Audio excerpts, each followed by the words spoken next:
Bapak Ibu, saya mengajak setiap kita menggumulkan satu teks firman Tuhan yang terambil dari Injil Yohanes pasal yang ke-20 ayat 24 hingga ayat 29.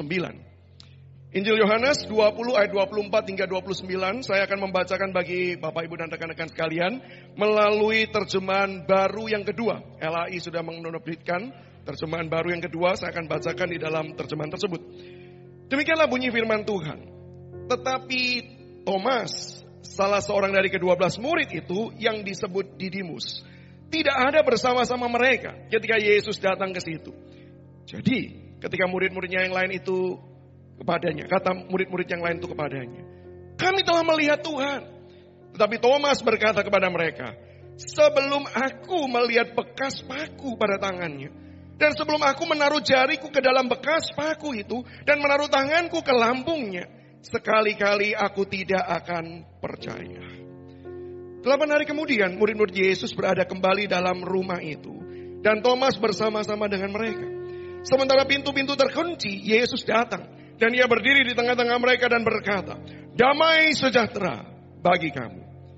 Kemudian ia berkata kepada Thomas, taruhlah jarimu di sini, dan lihatlah tanganku. Ulurkanlah tanganmu dan taruhlah ke dalam lambungku. Dan jangan engkau tidak percaya lagi, melainkan percayalah.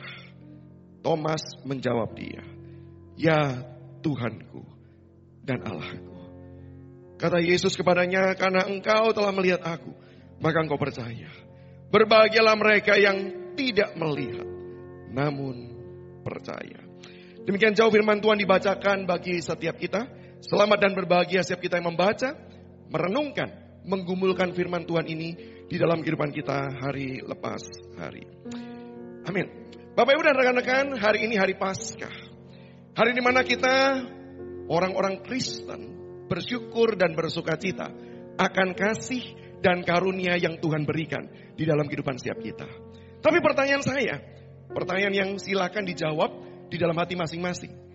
Sebesar apa sih sukacita kita? Sebesar apa? Kalau kita koreksi diri kita dan kemudian kita menjawab, ya cukup besar sih. Sebesar apa? Saya agak khawatir karena momen Paskah ini momen yang setiap tahun berulang. Beritanya juga berulang. Saya percaya berita Paskah bukan berita baru bagi setiap kita. Saya khawatir sukacita kita bukan lagi sukacita yang sungguh sangat besar sekali. Jangan-jangan nilai sukacita kita itu turun karena kita tidak lagi menghayati sebesar apa anugerah Tuhan bagi kita. Kalau kita nggak lagi merasa anugerah Tuhan itu sangat amat besar, saya percaya sukacita itu turun, sukacita kita itu berkurang, sukacita kita itu nggak lengkap. Saya belajar hal ini Bapak Ibu melalui pengalaman kegagalan saya dan kebodohan saya. Kalau cerita bodoh lebih baik cerita diri ya daripada cerita orang lain ya. Saya pernah punya pengalaman kegagalan Bapak Ibu. Kegagalannya seperti apa? Pada waktu saya dan istri dikaruniain Tuhan anak pertama kami Bapak Ibu. Ada seorang dokter di Surabaya yang kemudian punya komitmen untuk setiap hamba Tuhan yang jadi pasiennya itu tidak pernah dipungut biaya sama sekali di dalam masa pemeriksaan. Dan pada waktu proses persalinan juga nggak dipungut biaya. Oke, please setelah khotbah jangan tanya sama saya nomor teleponnya, ya, karena ini khusus bagi rohaniwan, gitu ya. Yang rohaniwan nanti bolehlah kita ngobrol-ngobrol ya. Tapi di Surabaya kasusnya ini ya. Nah, karena ini pengalaman pertama saya punya anak, saya itu tidak pernah tahu Bapak Ibu kalau dokter membantu biaya persalinan itu berapa. Tapi saya ingat dengan jelas pada waktu mau membayar, saya membayar dengan jumlah yang sangat kecil. Saya pikir ya mungkin dokter itu nyumbang saya, quote-unquote nyumbang saya, melahirkan tuh kira-kira mungkin ya 2 juta, 3 juta, bodohnya saya kan ya. Tapi setelah Bapak Ibu proses berjalan, kemudian saya mengunjungi rekan yang juga dirawat oleh dokter yang sama, tapi dia bukan hamba Tuhan, dan dia bayar harganya, pemeriksaan plus persalinannya, harga persalinannya, saya baru tahu Bapak Ibu, ternyata dokter itu nyumbangnya banyak sekali. Sehingga begitu saya tahu, ternyata dia nyumbangnya begitu banyak. Dia berkorban. Langsung saya tuh merasa bersalah banget. Setiap kali ingat dokter tuh pengen berkata, yuk kita beliin apa yuk untuk balas jasanya dokter ini. Karena dia memberi begitu besar buat saya, cuman saya nggak sadar. Saya pikir ya berapa sih biaya bantu persalinan. Karena istri saya yang melahirkannya normal gitu ya. Apalagi kalau normal itu kan dokter cuma bilang dorong gitu kan ya. Bayangan saya loh, harusnya yang dihargai istri saya dong, bukan dokternya. Dia yang gitu kan ya. Nah, saya merasa bahwa harusnya kecil, ternyata besar. Begitu saya tahu berapa harganya, di situ saya langsung merasa ini pengorbanan yang ajaib. Saya mencoba menghayati, mungkin hal yang sama juga bisa terjadi antara kita dengan Tuhan. Kalau kita menghargai anugerah Tuhan itu kecil, maka di momen Paskah ini sukacita kita juga kecil. Kita cuma merasa ya dia bangkit, ya wajar lah dia bangkit. Maka hari ini saya melalui kebenaran firman Tuhan ini mengajak kita melihat sebenarnya sebesar apa anugerah yang Tuhan berikan di dalam kehidupan setiap kita. Dan teks yang kita baca menolong setiap kita belajar. Sebenarnya anugerah yang Tuhan berikan di momen Paskah itu anugerah yang seperti apa? Yang pertama Bapak Ibu dan rekan-rekan sekalian, momen Paskah, khususnya teks yang kita baca, itu memberitahu kita tentang kasih karunia bagi yang gagal. Dan sebenarnya literally harusnya adalah yang terus menerus gagal.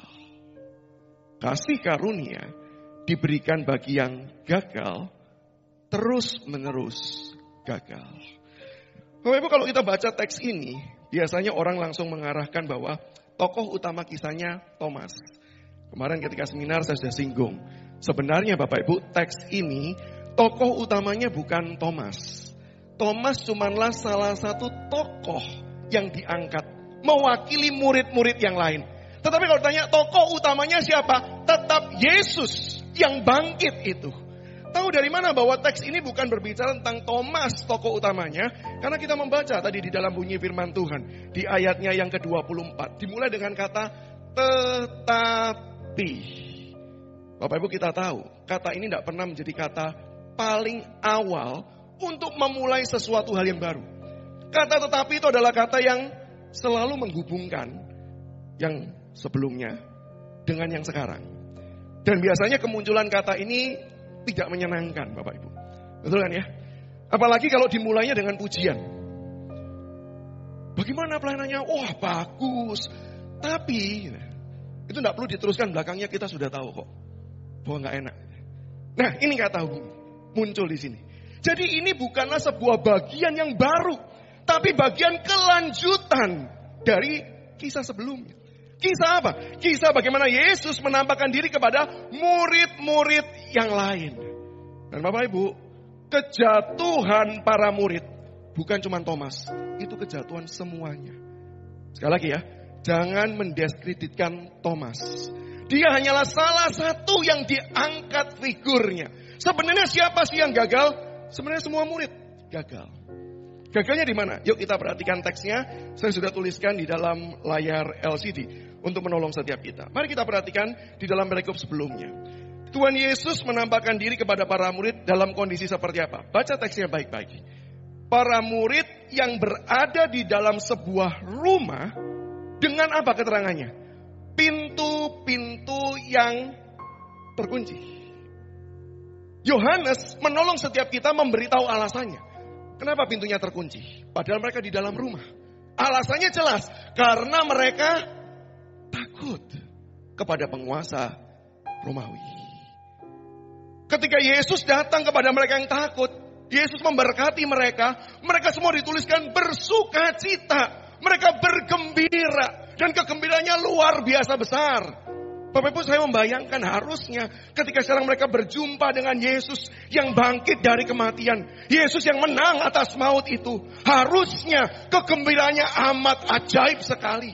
Karena apa? Ini bukan peristiwa yang wajar terjadi. Ini mujizat terbesar di dalam kehidupan sejarah manusia.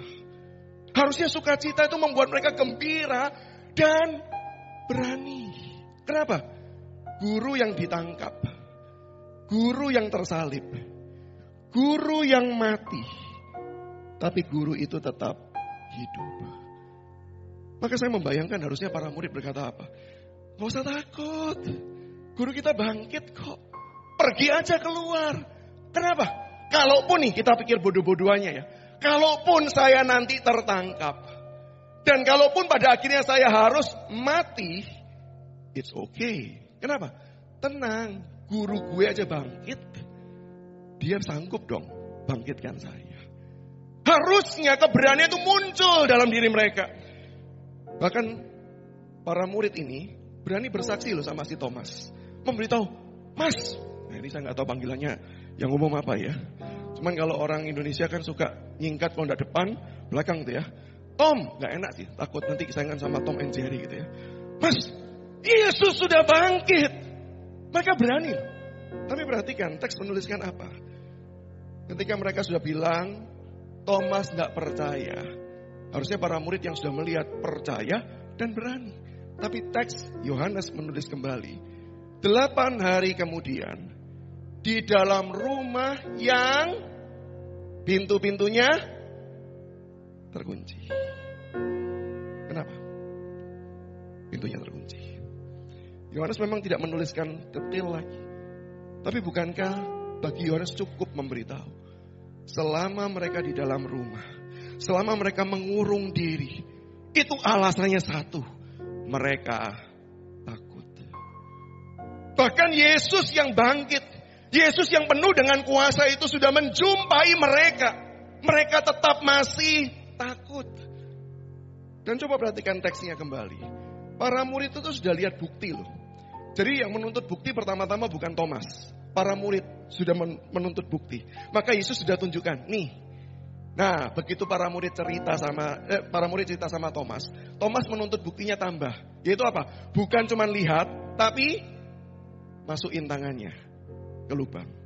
Para murid sudah melihat bukti yang jelas bahwa Yesus itu bangkit.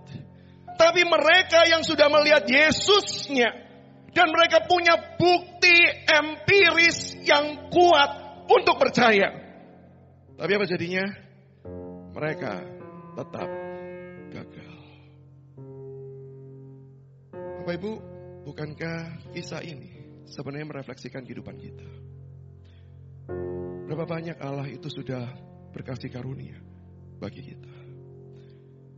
Berapa banyak kita menjadi seperti para murid yang sudah bisa melihat dengan jelas apa yang Allah kerjakan di dalam kehidupan kita pribadi lepas pribadi. Bagaimana kasih-Nya yang sudah menebus setiap kita. Bagaimana kasih-Nya yang menopang hidup setiap kita. Bagaimana kasih-Nya memelihara kita dari hari lepas hari. Bahkan firman Tuhan berkata selalu baru setiap pagi kasih setiap Tuhan. Dan bukankah itu yang terjadi dalam kehidupan kita? Tapi pertanyaannya adalah, apakah kita diubahkan menjadi orang yang berani? Menjadi murid Kristus yang radikal, mau berdiri bagi kebenaran Tuhan dan menyatakan di tengah-tengah dunia ini? Atau kita kembali ke dalam kehidupan kita, kejatuhan kita, dan keterpurukan kita? Maka teks ini sebenarnya memberitahu murid-murid dulu sama dengan kita saat ini. Orang-orang yang gagal di dalam kehidupan setiap kita. Gagal untuk kemudian hidup di dalam Tuhan dan hidup bagi Tuhan. Dan kalau kita betul-betul menghayati itulah kita Bapak Ibu, maka saya yakin dan percaya kita tahu kita orang yang tidak pantas untuk diselamatkan. Kemarin baktian Jumat Agung saya cerita bagaimana Tuhan itu menyapa hidup saya. Tuhan menolong saya dari orang yang berkomitmen untuk nakal, berkomitmen untuk menjadi gangster, kata penerjemahnya gitu ya. Itu akan selalu saya kenang gitu ya. Saya ternyata gangster di mata jemaat GKY gitu ya. Hidup orang yang gagal, hidup orang yang justru berkata kepada Tuhan, aku gak mau Tuhan-Tuhanan lagi. Dididik baik loh dalam keluarga Kristen. Lalu Tuhan tangkap saya di satu momen di dalam retreat. Tapi itu belum akhir kisahnya. Panggilan pertama biasa panggilan pertobatan. Ya, siapa mau kenal Tuhan, siapa mau menerima Yesus sebagai Tuhan dan Juru Selamat, saya angkat tangan. Nah, tantangan kedua, tidak berbicara apa-apa dalam hati saya dan diri saya. Kenapa? Tantangan memperbarui hidup. Wong saya baru lahir baru, apa yang perlu diperbarui lagi gitu kan ya? Masih fresh from the oven ini. Jadi bagi saya tidak ada apa-apa. Saya juga merasa saya cuma nangis saja. Tapi Bapak Ibu, pembicara tiba-tiba berkata, tantangan yang ketiga, siapa yang mau menyerahkan hidup kepada Tuhan, melayani Dia seumur hidupnya. Suara yang tadi menyapa saya secara personal, suara itu kembali berbicara kepada saya. Suara itu menyapa Samuel, kamu pernah hidup jauh dari Tuhan. Kamu pernah hidup meninggalkan Tuhan. Tapi Tuhan masih sayang kamu. Maka sekarang maukah engkau menyerahkan hidupmu untuk Tuhan? Bapak Ibu, saya masih ingat. Dalam hati saya ingin berkata, kalau Tuhan mau, saya mau. Kenapa pakai kata kalau? Karena saya tahu siapa diri saya. Saya tahu saya ini orang berdosa. Saya tahu adalah saya ini orang yang sudah diberikan anugerah demi anugerah. Tetapi kembali jatuh dan gagal. Dan kalau boleh saya katakan, sampai hari ini saya terus-menerus bergumul dengan dosa-dosa saya. Sehingga ketika setiap kali mendapat kesempatan momen berkhotbah seperti ini, apalagi momen seperti Paskah, satu pertanyaan saya buat Tuhan, Engkau tahu bukan? Kalau aku senantiasa jatuh dan gagal. Bahkan Kau tahu kan sebelum memanggil aku bukan orang yang layak untuk Engkau.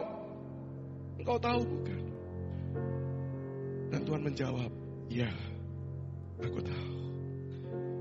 Dia yang tahu kelemahan, Dia yang tahu kegagalan. Tapi Dia masih mau memakai setiap kita. Maka itulah kenapa murid-murid yang gagal, murid-murid kembali mengurung diri, tidak pernah menghalangi Yesus untuk kembali muncul, mengulangi kejadian yang sebelumnya, menyatakan kembali damai sejahtera bagi kamu. Bahkan Bapak Ibu, kalau saya membayangkan ya, kalau saya jadi Yesus, sebelum saya ngomong sama Thomas, saya marahin tuh murid-murid yang lain semuanya tuh. Kamu kok gak percaya sih? Tapi Yesus sudah melakukannya. Dia justru tetap datang dengan penuh cinta kasih-Nya, kembali menyapa dan kembali memberikan anugerah damai sejahtera bagi mereka yang kembali gagal. Saya katakan kembali gagal karena kita tahu catatan Injil menulis para murid sudah berkali-kali gagal. Tapi Paskah, inilah Paskah. Inilah anugerah Tuhan. Tuhan tahu hidup kita. Tuhan tahu siapa kita. Bahkan mungkin orang lain bisa tertipu dengan pencitraan kita yang baik. Orang lain bisa kemudian berpikir kita adalah orang yang cukup baik.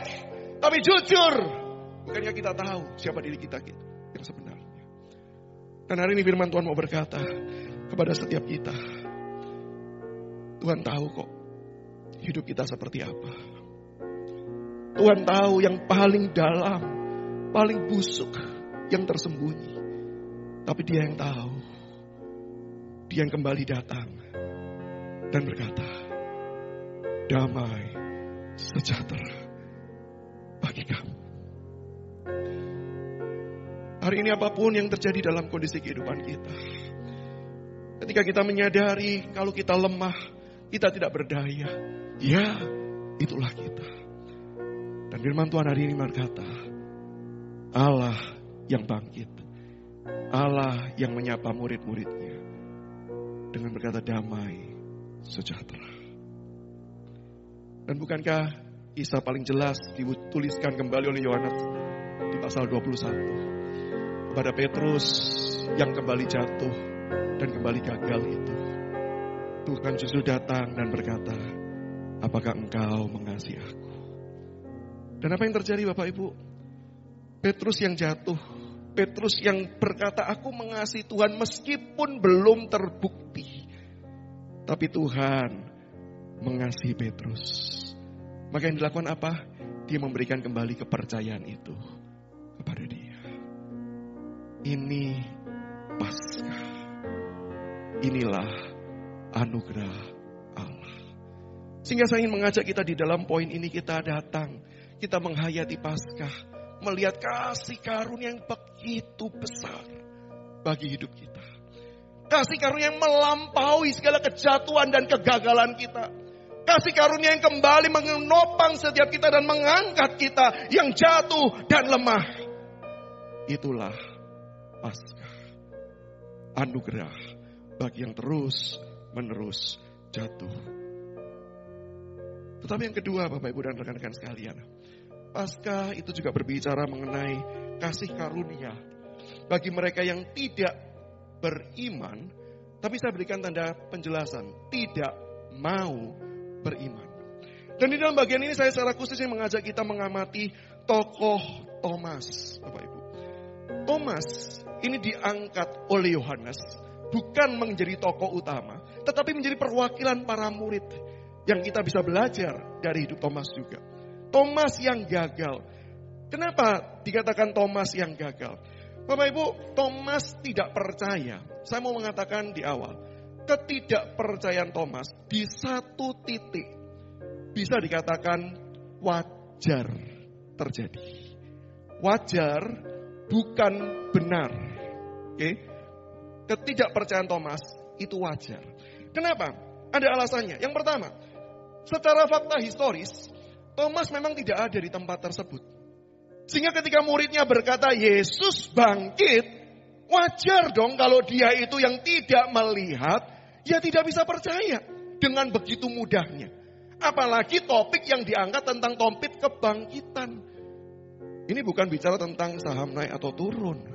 Ini bukan berbicara tentang masalah nanti masa depan baik atau cerah atau gelap. Bukan. Tapi masalah bicara tentang kebangkitan tubuh. Wajar kalau dia secara fakta historis tidak ada di tempat, dia tidak percaya. Wajar. Dan yang kedua Bapak Ibu, secara epistemologi. Nah, ini bahasa apa Bapak Ibu ya? Nah ini bahasa cuman saya sebut aja. Tenang saja, saya sudah tanya sama Tuhan. Nanti kalau masuk surga nggak diada tes kok ya. Epistemologi artinya apa? Ya, tenang, tidak ada ya. Bahasa Yunani dan Ibrani juga nggak akan ditanya ya. Karena kalau ditanya bukan cuma Bapak Ibu tidak masuk surga. Saya juga sudah tidak akan masuk ya. Sudah lupa bahasa Yunani dan Ibrani. Bapak Ibu, epistemologi itu berbicara tentang satu studi yang mengatakan apa yang kita ketahui benar, itu dasarnya apa? Sumber dan standarnya apa? Itu epistemologi. Sehingga salah satu sumber epistemologi yang wajar digunakan itu adalah empiris. Sesuatu hal yang kita itu bisa kenali menurut panca indera kita. Kita tahu itu benar karena apa? Panca indera kita berkata seperti itu. Sebagai contoh, selama di Singapura, gereja dengan sangat baik menjamu saya, Bapak Ibu ya. Saya sudah bilang sama istri, saya semakin takut pulang tambah gemuk gitu ya. Karena betul-betul kasih karunia selalu baru setiap pagi gitu ya. Nah, saya jadi baru tahu nih, walaupun saya sama Pak Albert ini sudah berteman puluhan tahun gitu ya. Puluhan tahun kita berteman, tapi saya baru tahu kalau dia nggak bisa makan pedas gitu ya. Nah, setiap kali ada makanan, terus ini pedas nggak? Terus kemudian saya nyoba dulu, terus kemudian saya berkata, oh nggak pedas. Nah, saya bisa mengatakan tidak pedas karena apa? Bukan ngelihat. Karena kalau ngelihat itu ada biji-biji sambal di situ, ada potongan sambal. Mata bisa keliru. Kalau bicara pedas atau tidak, nggak bisa dengan kita cuma sekedar melihat. Jawabannya harus bagaimana? Merasakan. Nah, saya juga mendapati, meskipun kita sudah berteman puluhan tahun, dia tidak percaya apa kata saya. Maka dia tetap coba. Dia coba sendiri, oh benar, tidak pedas. Dalam hati saya mau berkata, aku sakit hati. Kenapa kamu tidak percaya sama temanmu ini? Nah, dia mungkin kalau saya jawab gitu dia bisa berkata, lo kan lidahmu sama lidahku kan beda. Betul kan ya? Nah tapi itu salah satu contoh pembuktian. Ada hal-hal tertentu yang memang bisa dibuktikan dengan penglihatan. Ada hal lain yang dibuktikan dengan pengecap. Ada yang perlu dibuktikan dengan meraba. Dan di dalam bagian ini, apakah salah kalau Thomas menuntut pembuktian yang lain? Jawabannya tidak. wajar kalau menuntut pembuktian yang lain. Maka di dalam bagian ini secara epistemologi, Thomas juga tidak bersalah. Tetapi saya katakan wajar, tetapi tidak benar. Karena apa? Karena secara teologis sebenarnya Thomas itu enggan untuk percaya. Bukannya tidak ada bukti yang bisa meyakinkan Thomas, tapi problemnya adalah problem di hati. Dengarkan baik-baik. Seseorang yang bermasalah secara intelektual, kita bisa jawab secara intelektual dan itu cukup. Tetapi begitu masalah hati, saya kena percaya sangat sulit untuk kemudian mendapatkan jawaban yang memuaskan. Thomas punya banyak hal yang bisa menjadi bukti untuk dia bisa percaya bahwa benar Yesus bangkit. Tetapi problem terjadi ketika hatinya memang tidak mau. Tahu dari mana bahwa Thomas itu tidak enggan atau tidak mau percaya bahwa Yesus itu bangkit? Dari kata-katanya sendiri. Bapak Ibu, kalau kita memperhatikan di dalam teks Yunaninya, nah, walaupun saya nggak hafal Bapak Ibu, tapi saya sudah selidiki ya. Jadi jangan berpikir, katanya nggak bisa Yunani, nggak hafal, tapi juga saya selidiki gitu ya. Di dalam teks Yunaninya Bapak Ibu, ucapan Thomas yang bagian akhir, itu ada 2 kali bentuk negasi yang digunakan. No, I will not believe.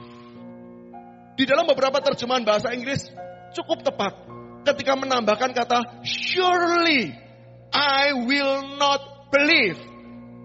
Betul-betul Thomas itu bukannya dia itu mau belajar untuk diyakinkan, tapi justru dia sebenarnya memang memilih tidak mau percaya kepada peristiwa yang terjadi tersebut.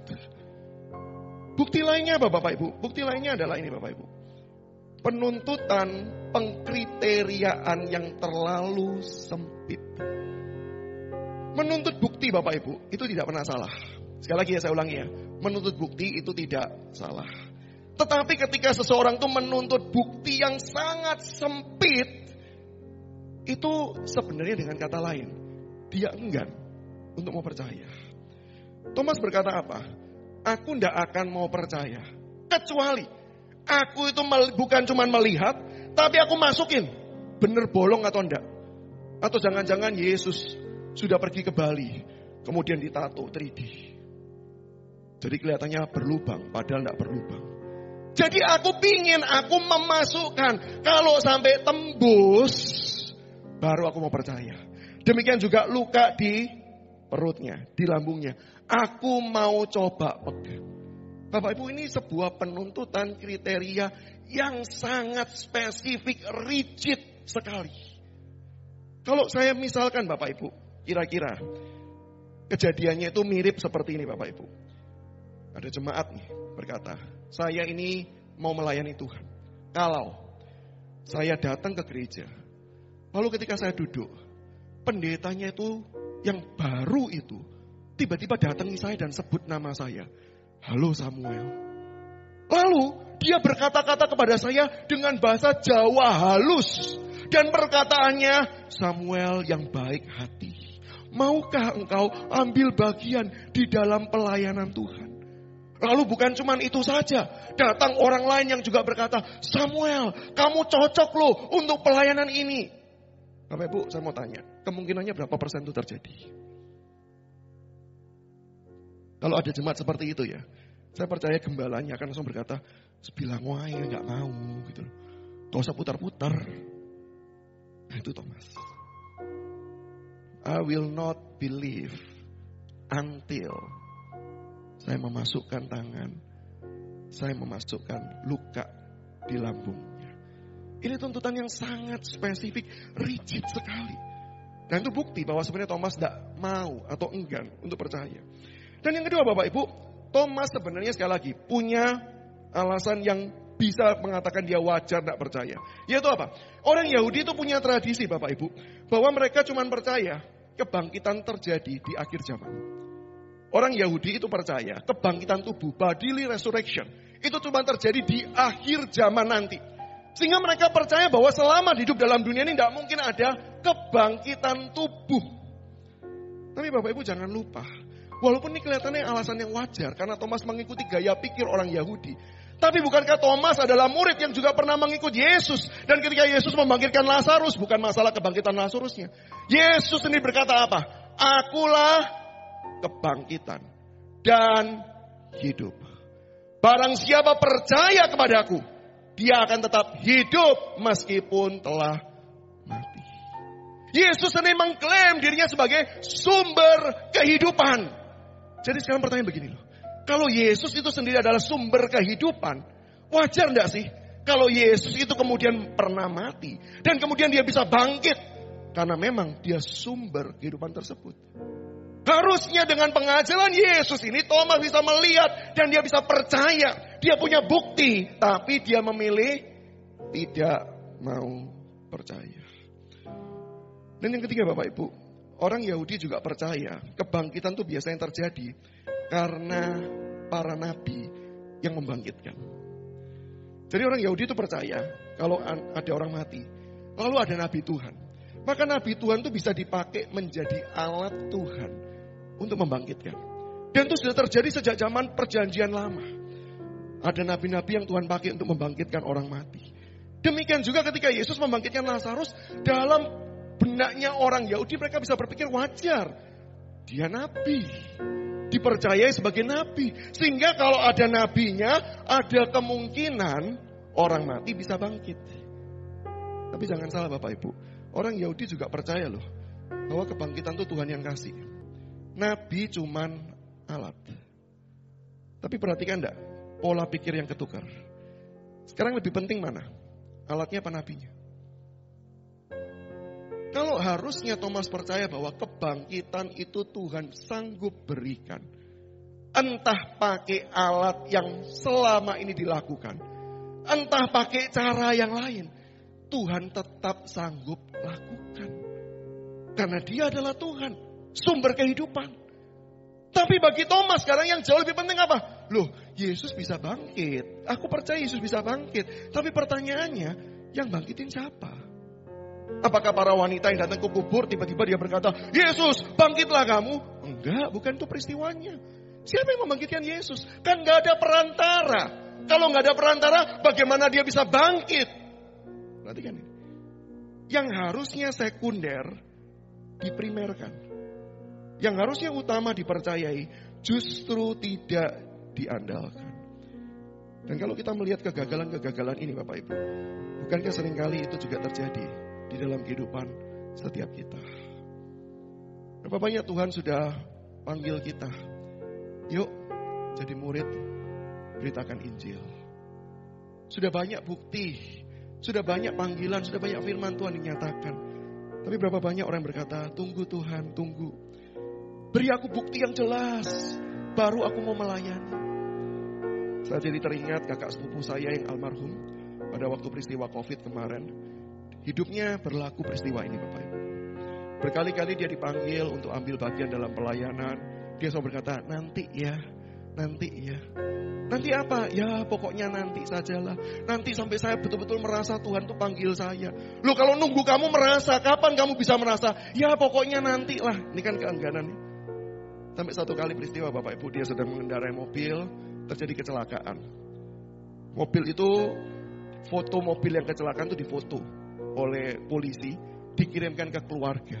Karena perjanjiannya di luar kota. Kami yang lihat foto itu sudah berpikir pasti mati. Karena dia yang setir mobil ditabrak oleh bus dari arah berlawanan. Dan bagian sopir itu ringsek dari depan sampai bangku tengah. Itu kira-kira kalau kita lihat fotonya, kita bayangkan hidup apa mati orangnya. Kita semua sudah keluarga pikir celaka nih, mati. Terus kemudian dapat kabar dari rumah sakit. Bukan kamar jenazah. Orangnya sedang dirawat, patah tangan kanan saja.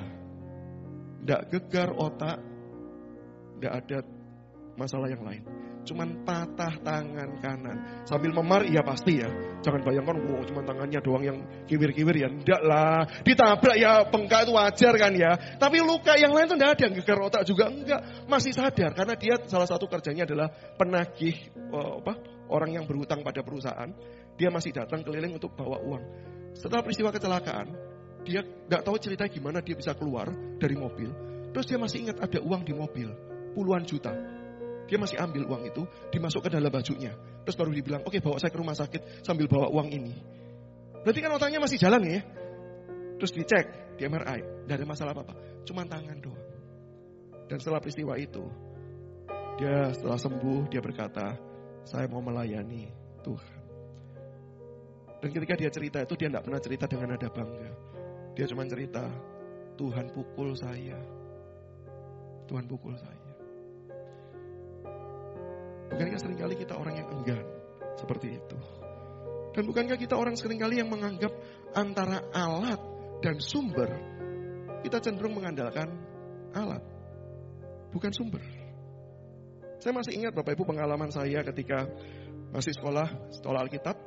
Satu kali pelayanan paduan suara dari mewakili kampus pergi tur keliling. Dalam perjalanan karena panjang naik bus Bapak Ibu ya, pada waktu juga belum ada tol, perjalanan jauh, capek, saya jatuh sakit, panas. Saya begitu demam, hal pertama yang saya katakan sama panitia, tolong cari apotek terdekat. Saya mau beli obat. Maka saya sudah tahu kebiasaan saya obat apa, saya beli, saya minum, belum sembuh Bapak Ibu. Datang ke gereja, pelayanan, ditanyai orang gitu ya. Ditanyai termasuk hamba Tuhan. Oh sakit ya, sudah minum obat gitu ya. Oh sudah, minum obat apa ini? Oh kurang manjur itu, dikasih obat lain saya coba. Tetap tidak sembuh Bapak Ibu. Sampai terus putar-putar, saya terakhir ingat. Nah ini saya sebut nama gerejanya karena positif ya. GKY Bapak Ibu. Di Jakarta, bukan Singapura ya. GKY. Nggak perlu tahu ya di mana ya. Oke GKY lah. Jakarta kan banyak ya, nggak usah cari tahu yang mana ya. Di GKY. Waktu saya datang sana, masih demam, beberapa orang nyapa. Sakit ya, sudah minum obat, semua pertanyaan itu. Cuman satu hamba Tuhan yang datang saya gitu. Sakit ya? Doa yuk.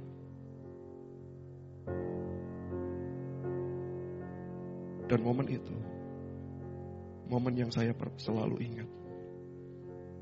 Saya pada waktu momen itu, saya seolah-olah dipukul oleh Tuhan. Kalau saya percaya, saya diciptakan oleh Dia. Dan saya percaya Dialah tabib di atas segala tabib. Kenapa bukan hal pertama yang saya cari ketika sakit adalah Tuhan? Kenapa saya cari obat? Saya bukan mau mencari mujizat, bukan. Tuhan bisa nak pakai obat sembuhkan? Bisa. Dan memang pada akhirnya Tuhan sembuhkan saya dengan obat. Tapi bukankah hal yang pertama yang harusnya dicari? Bukan alatnya, tapi sumbernya. Pertanyaannya, apakah selama kita hidup di dalam dunia ini, kita betul mengandalkan sumbernya kah? Atau yang kita cari alatnya kah? Dan inilah kejatuhan dan kegagalan murid Bapak Ibu. Sehingga bisa disimpulkan problemnya apa sih? Problemnya itu problem hati. Masalahnya hati yang tidak mau percaya kepada Tuhan. Tapi Bapak Ibu yang menarik apa? Ini berita Paskahnya. Kalau kita merasa, kok aku mirip ya dengan Thomas? Ini betul Bapak Ibu, tujuannya berhasil ya. Karena kita lah sang Thomas tersebut yang seringkali mengulang kejatuhan dan kegagalan Thomas. Tapi ini berita Paskahnya. Tuhan yang tahu Thomas yang gagal seperti ini. Tuhan tahu Thomas yang tidak mau percaya. Ketika Yesus datang kembali berkata, damai sejahtera. Lalu dia berkata apa? Hal yang paling dibutuhkan Thomas. Hal yang paling rigid yang Thomas cari.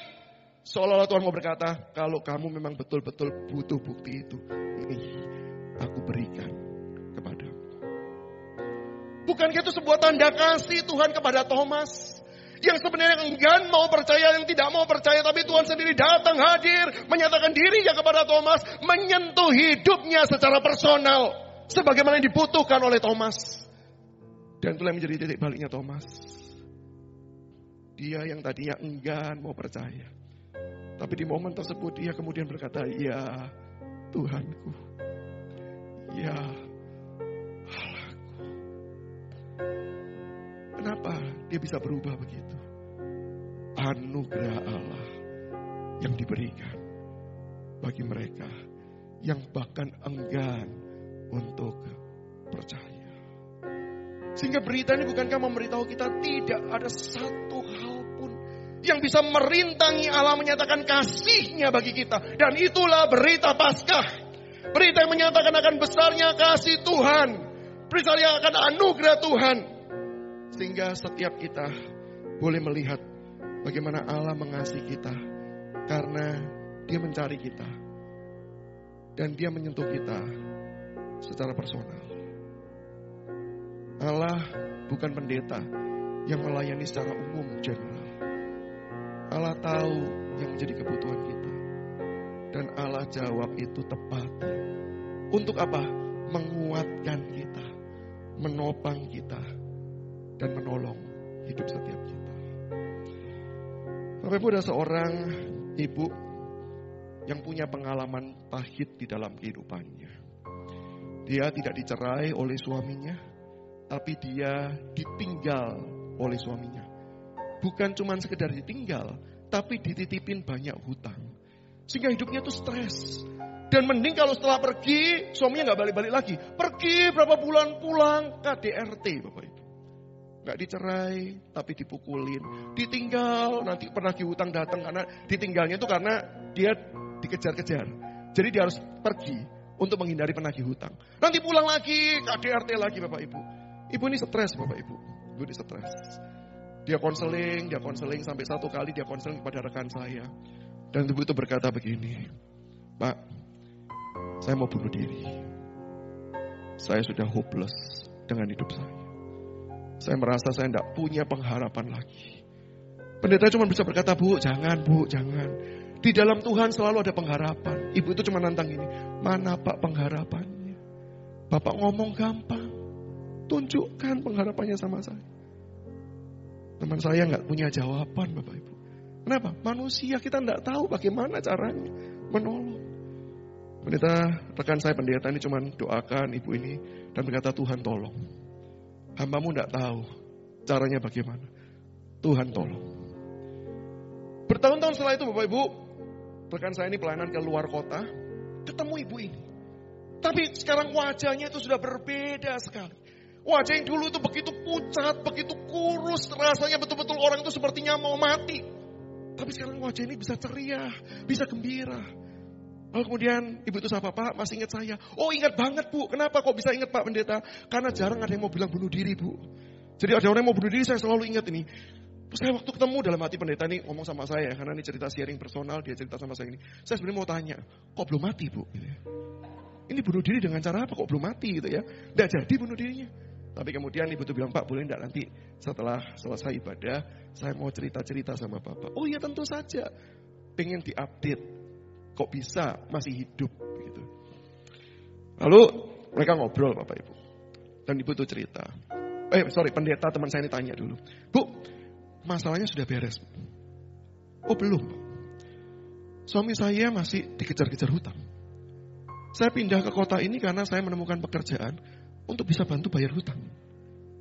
Suami saya masih kadang-kadang pulang masih pukul. Masih KDRT. Masalah saya belum selesai. Lalu teman saya ini tanya, tapi kok saya lihat ibu beda banget ya. Dulu sama sekarang. Terus ibu itu cerita gini. Karena saya tahu Pak, apa yang Bapak katakan dulu itu benar. Di dalam Tuhan masih ada pengharapan. Kok bisa Bu? Tahu dari mana? Ibu itu cerita. Setelah saya konseling sama Bapak, seminggu kemudian saya sudah gak tahan lagi Pak. Saya sudah putuskan saya pasti bunuh diri. Saya tidak mau bunuh diri sendiri. Saya mau ajak anak-anak saya juga ikut mati. Gak perlu tinggal dengan orang tua yang papa yang model seperti ini. Maka dia antar anak-anaknya pergi ke sekolah. Dia kemudian pergi ke tempat swalayan. Dia beli obat serangga. Untuk kemudian diminum bersama dengan anak-anaknya. Lalu mati. Tapi dia gak mau di rumah. Dia mau cari tempat supaya betul-betul tidak gagal. Karena di rumahnya juga tetangganya, mereka tinggal di kampung Bapak Ibu. Jadi tetangganya itu pasti saling tahu gitu satu dengan yang lain. Jadi dia mau pilih tempat untuk bisa mati dengan baik. Jadi ini mau mati pun pikir-pikir tempat Bapak Ibu ya. Jadi dia pikir gimana ya, di daerah dekat kampungnya itu, keluar dari kampungnya, itu ada satu losmen Bapak Ibu. Dia pikir di losmen itulah, dia sewa kamar, harganya toh murah cuma berapa ratus ribu, dia pakai uang terakhirnya Untuk kemudian di sana tunggu anak-anaknya pulang, dia minum, dikasih minum anak-anaknya, kemudian mati sama-sama. Begitu dia mau check-in ke resepsionisnya, dia mau book kamar, tiba-tiba ada yang sapa dia. Hei, siapa namanya? Dia kaget. Karena pikirnya kan tidak ada yang kenal dia. Kok ada yang kenal? Ketika ditoleh, teman SD yang sudah puluhan tahun tidak pernah ketemu. Kamu ini kan? Lu iya kamu ini kan? Benar, lu kamu ngapain di sini? Si ibu balik tanya, kamu juga ngapain di sini? Nah si cowok, yang nolong ini cowok. Loh, saya di sini karena losmen ini punya saya. Terus dia balik tanya, kamu ngapain mau di losmen saya? Terus ibu itu bilang, boleh enggak saya cerita personal? Jangan di depan resepsionis. Oh iya. Dia cerita di lobi. Saya mau bunuh diri. Kenapa mau bunuh diri? Dia ceritakan masalah keluarganya. Dia ceritakan begitu rupa sampai nangis. Terus orang ini berkata begini, sudah, jangan bunuh diri. Kamu kerja sama saya. Saya punya satu tempat tinggal di belakang, kosong, gak ada yang pakai. Kamu tinggal di sana, kamu kerja sama saya, jangan bunuh diri. Mana obat serangannya? Diambil disita. Dia kerja pada orang itu beberapa bulan. Terus dia bilang begini, ibu ini berkata pada rekan saya begini, Bapak tahu enggak? Hari itu ketika saya ketemu dengan teman saya SD yang sudah puluhan tahun tidak ketemu. Terus dia bisa berikan solusi sementara untuk saya. Ketika saya masuk ke kamar, saya tutup kamar yang dia beri untuk saya. Dalam hati saya ada satu suara yang berkata, jangan bunuh diri. Karena ada harapan bagimu. Memang belum terlihat di depan mata. Tapi dia sungguh-sungguh merasa, kok bisa ketemu dengan teman SD-nya? Kok bisa dia mau bantu? Dia gak perlu bantu, tapi kenapa dia mau bantu begitu rupa? Dan dia berkata, itu menjadi tanda buat saya. Tuhan berkata kepada saya, di dalam aku ada harapan. Dan bukankah itu sentuhan personal yang juga Allah berikan di dalam kehidupan kita, pribadi lepas pribadi. Ketika kita menjalani kehidupan kita, seringkali kita jatuh dan gagal tidak kembali percaya kepada Tuhan. Seringkali kita mengandalkan diri kita sendiri dan berpikir bahwa Tuhan tidak mungkin tolong dalam pergumulan kehidupan saya. Hari ini berita Paskah mau berkata, dia sanggup menolong kita. Mungkin bukan seperti yang kita bayangkan. Tapi bukankah ketika dia menyapa Thomas, seperti yang Thomas butuhkan. Saya yakin dan percaya, Paskah berarti Allah juga mau berjumpa setiap kita pribadi lepas pribadi. Menyapa kita sesuai dengan kebutuhan setiap kita. Dan berkata, percayalah kepadaku. Maka hari ini tantangan untuk setiap kita. Maukah kita menyerahkan hidup kepada Dia? Maukah kita percaya kepada Allah yang beranugerah begitu rupa? Di tengah-tengah kegagalan kita, di tengah-tengah keengganan kita untuk kembali taat dan percaya kepada Dia, Dia selalu sapa hidup kita. Pertanyaannya, maukah engkau serahkan hidupmu ke tangan Tuhan yang sanggup menjaga dan menopang engkau? Karena Dialah sumber pengharapan dan kekuatan.